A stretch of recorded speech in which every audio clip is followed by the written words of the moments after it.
Well, it's better to die in your Swadharma than it is to live in your Paradharma.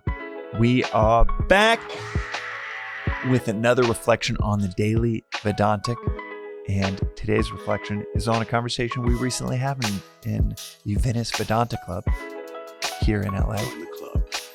And it's a conversation that comes up quite often. It's around Swadharma, which is your nature. Swadharma is a principle within this philosophy that it is better to die in one's Swadharma than it is to live in one's Paradharma, foreign nature. It is better to expire doing what you're naturally wired to do, whether that is being an artist, painter, musician, business person, whatever that is. Don't repress it, suppress it, or say, well, I'll make more money if I go out and become a real estate agent. And you just don't have the wiring for that job. Or I'm going to be an investment banker because that'll open up the most options for me. And before you know it, you're 14 years into golden handcuffs and, well, you're meant to be a writer. And the world no longer gets to enjoy the fruits of your writing. Or what could have been because, well, you just thought, all right, I need to repress that. There's no money in that. I need to go after X, Y, Z professional paths.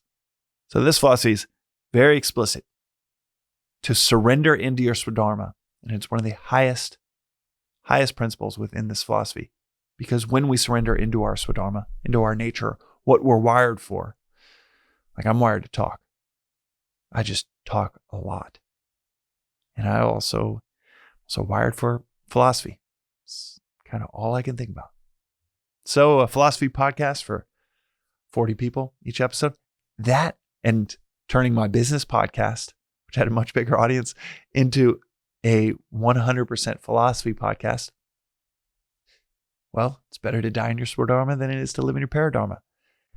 Business, I can force it, but that's not what I'm really wired for. And in the Venice Vedanta Club recently, a question around Swadharma came up. And one of the answers that a friend in the club gave was really enlightening.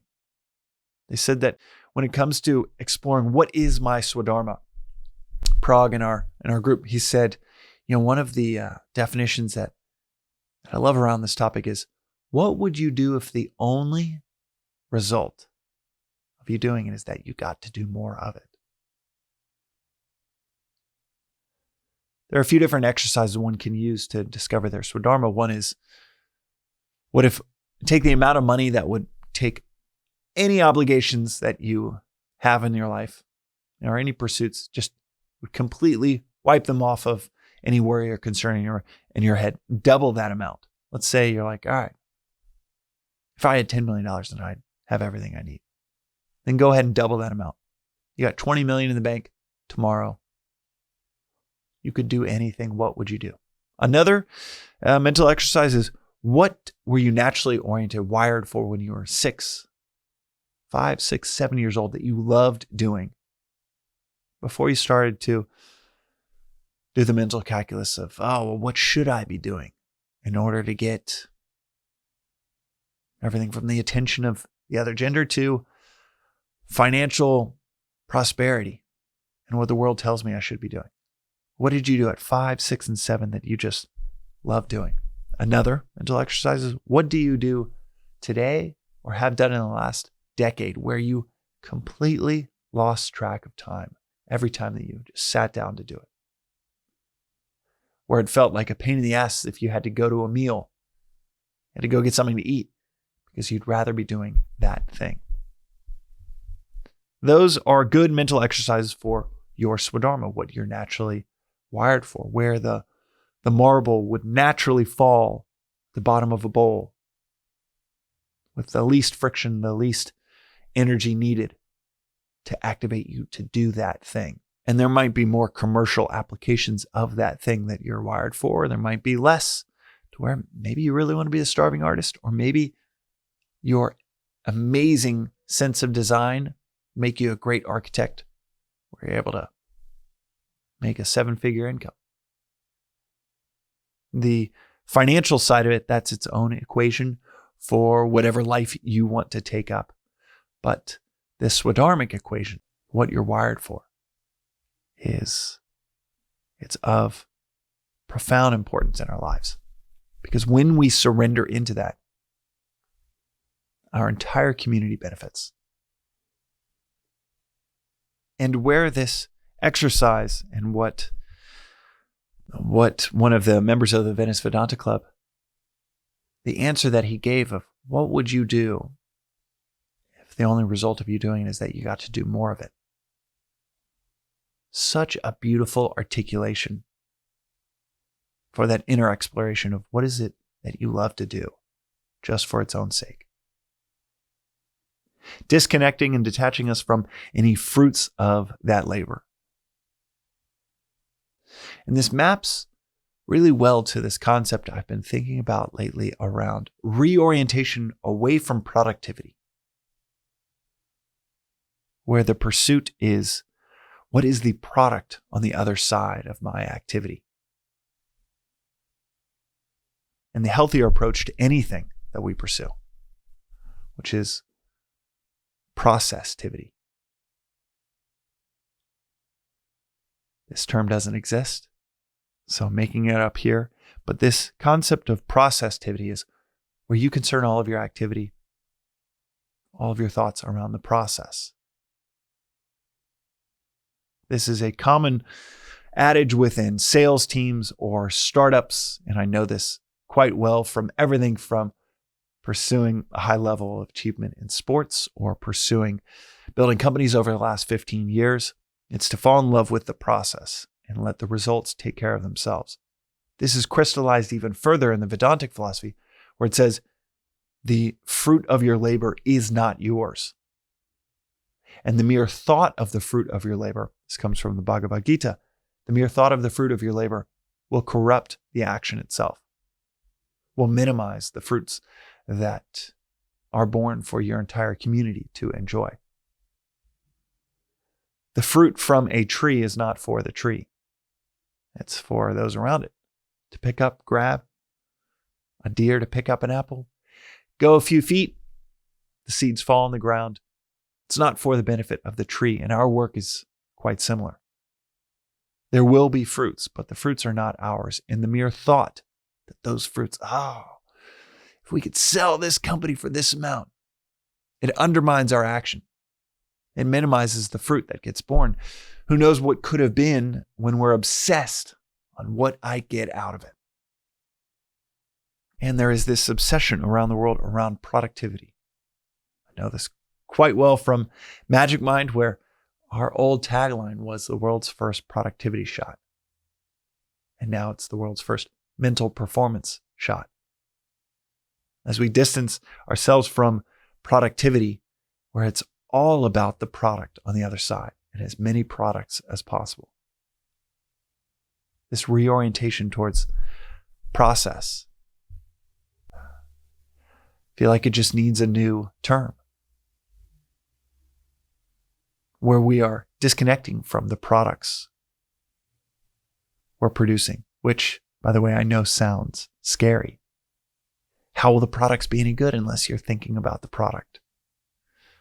Well, it turns out those that achieve the most in sports, they're not obsessing over the trophy. They're obsessing over their footwork. They're obsessing over game tape. They're obsessing over their form.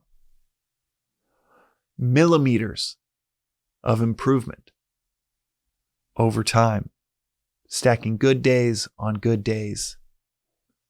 Well, that's how you fill a trophy case.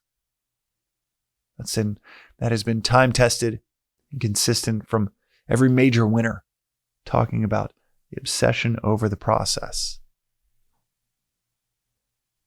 And to the uninitiated, you'd think that they're obsessed over those trophies until you get really close. And you see that they are wholly committed to just the process. The best venture capitalist of the last decade, Jeff Jordan, is on the board of Pinterest, Airbnb, Instacart, a bunch of others, was on our board as well. He's a close friend and mentor. And that guy is so obsessed with the process.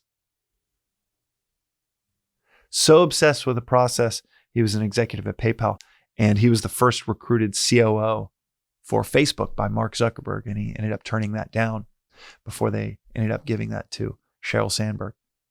He is so obsessed with the process that he is known as the operational genius within Silicon Valley.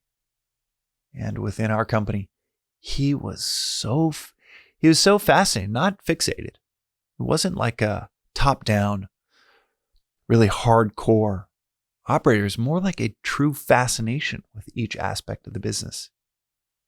Each part of a spreadsheet and the numbers that went into it, the ops, logistics.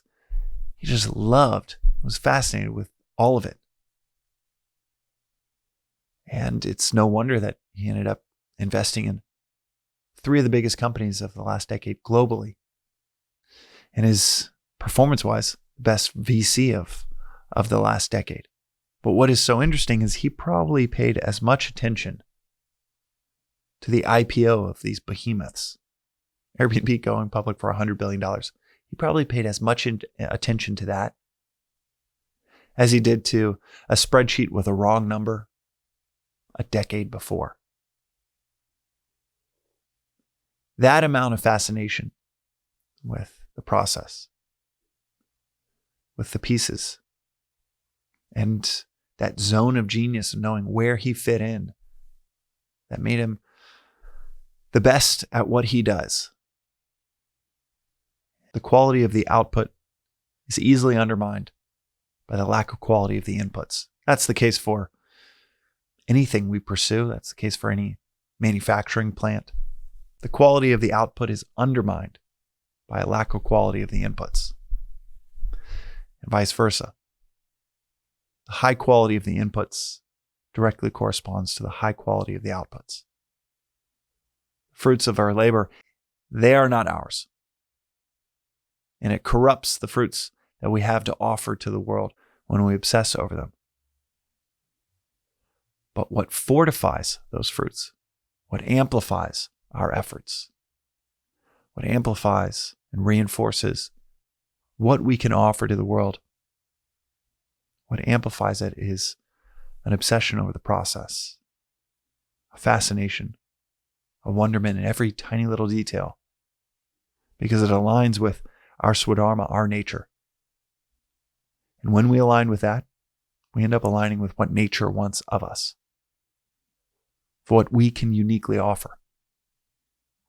But none of that equation, none of that harmony, none of that elegant meeting between our nature and nature itself has anything to do with counting our fruits, maximizing our fruits, obsessing over maximizing our outputs, our productivity.